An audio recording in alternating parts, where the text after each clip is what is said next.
धन्यवाद। नमस्कार। आज हम paper 8th B.Ed second year knowledge and curriculum ज्ञान और पाठ्यक्रम पेपर के अंतर्गत संविधान की विशेषताएं, silence features of the constitution का अध्ययन करेंगे। संसार के अनेक संविधानों से अनेक महत्वपूर्ण विशेषताओं को ग्रहण करने के बावजूद इंडियन कॉन्स्टिट्यूशन की कुछ अपनी मौलिक विशेषताएं हैं,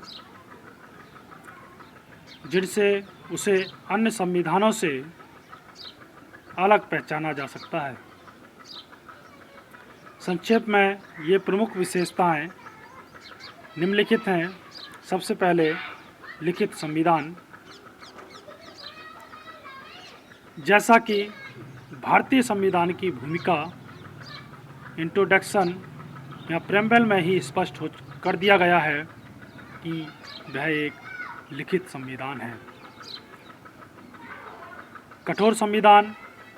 लिखित होने के साथ साथ भारतीय संविधान कठोर संविधान हो जाता है, यद्यपि संशोधन की सरलता से इसे लचीला फ्लेक्सिबल भी कहा जा सकता है।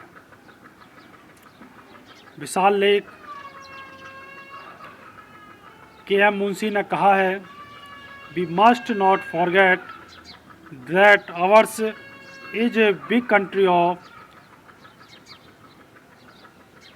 330 millions and we are making a constitution for almost 150 humanity. Therefore, there should be no wonder that our constitution is bulky. हमें यह नहीं भूलना चाहिए कि हमारा 33 करोड़ लोगों का एक बड़ा देश है और हम मानवता के लगभग 5वें भाग के लिए एक संविधान बना रहे हैं। अस्तु यदि हमारा संविधान वजनी बन जाए तो हमें आश्चर्य नहीं होना चाहिए। भारतीय संविधान में 395 अनुसूचियाँ, अनुच्छेद और 9 अनुसूचियाँ हैं। यह 251 पृष्ठों में और 12 भागों में बांटा गया है। संसार के किसी भी देश में संविधान का इतना विशाल लेख नहीं पाया जाता है। स्थिर किंतु परिवर्तनशील। भारतीय संविधान में संसद के प्रत्येक सदन के सदस्यों के बहुमत से और उपस्थित सदस्यों के 2/3 मतों से पास होने पर संविधान के किसी भी संशोधन पर राष्ट्रपति, प्रेसिडेंट ऑफ इंडिया के हस्ताक्षर हो जाते हैं और वह मान लिया जाता है। इस प्रकार अब तक संविधान में 24 संशोधन हो चुके हैं। 24वां संशोधन 5 अगस्त 1971 को पारित हुआ था, जिसके अनुसार संसद को संविधान के किसी भी भाग में संशोधन करने का अधिकार है। संसद के 25वें और 26वें संशोधन पारित हो गए हैं। 26वां संशोधन राजाओं के प्रिवी पर्स को समाप्त करने के विषय में था। इस प्रकार भारतीय संविधान में स्थिरता और परिवर्तनशीलता का अद्भुत मिश्रण दिखलाई पड़ता है। प्रभुत्व संपन्न गणतंत्रात्मक राज्य की स्थापना। भारतीय संविधान आंतरिक और बाहरी मामलों में पूर्णतः स्वतंत्र प्रभुत्व संपन्न गणराज्य की स्थापना करता है। राष्ट्र संघ का सदस्य होते हुए भी वह पूर्ण प्रभुसत्ता संपन्न है। संसदनात्मक सरकार की स्थापना संसदीय शासन प्रणाली का महत्व बतलाते हुए भारतीय संविधान के निर्माता अंबेडकर ने कहा था, the chief merit of parliamentary government lies in the ability to satisfy the essential test of democracy, a combination of stability and responsibility. संसदीय सरकार का मुख्य गुण उसके जनतंत्र की अनिवार्य परीक्षा को संतुष्ट करने की योग्यता अर्थात स्थायित्व स्टेबिलिटी और उत्तरदायित्व के रेस्पॉन्सिबिलिटी के संयोग में है।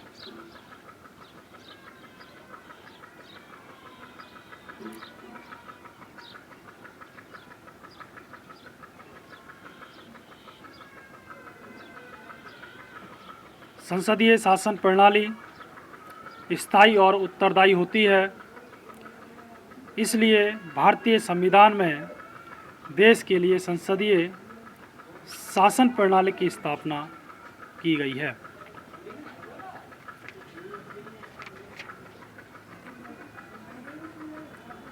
अध्यक्षतात्मक सरकार इंग्लैंड के संविधान के समान इंडियन कॉन्स्टिट्यूट अध्यक्षतात्मक सरकार की स्थापना करता है। राष्ट्रपति अध्यक्ष होता है।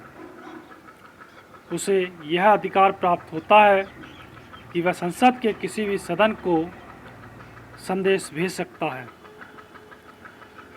साधारण विधेयकों को पुनर्विचार के लिए वापस भेज सकता है और किसी मंत्री के निर्णय को कैबिनेट की बैठक में प्रस्तुत करा सकता है।